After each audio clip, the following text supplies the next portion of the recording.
మాజీ మంత్రి వివేకానంద రెడ్డి హత్య కేసులో సిబిఐ విచారణ కోరుతూ దాఖలు చేసిన పిటిషన్ను ఎందుకు ఉపసంహరించుకున్నావు? నీ పేరు బయటకు వస్తుందని భయపడ్డావా అని సీఎం జగన్ ను వివేకా కుమార్తె సునీతారెడ్డి నిలదీశారు. నాన్న తర్వాత అంతటి వారైన చిన్నాన్న వివేకానంద రెడ్డి 5 ఏళ్ల తర్వాత ఎన్నికలప్పుడే గుర్తొచ్చారా? వివేకం చిన్నాన్న అంటున్నావు, బంధుత్వానికి అర్థం తెలుసా నీకు? మీ మామను ముద్దుగా మామ అని పిలుస్తున్నావుగా.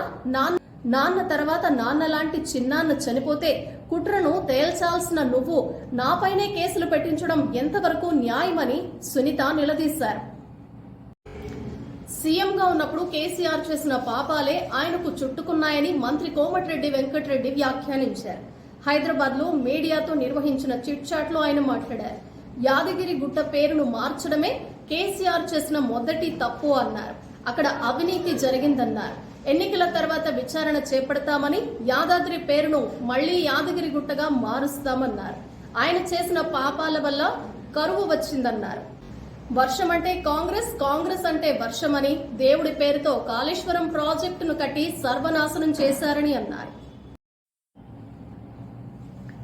సీఎం రేవంత్ రెడ్డితో భారస ఎంపీ కె కేశవరావు భేటీ అయ్యారు. హైదరాబాద్ డీసీసీ అధ్యక్షుడు రోహిన్ రెడ్డితో కలిసి కేకే సీఎం వద్దకు వెళ్లారు.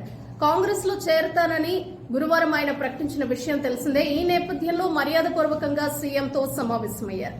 ఈ భేటీలో కాంగ్రెస్ రాష్ట్ర వ్యవహారాల ఇన్ఛార్జ్ దీపాదాస్ మున్షి తదితరులు పాల్గొన్నారు.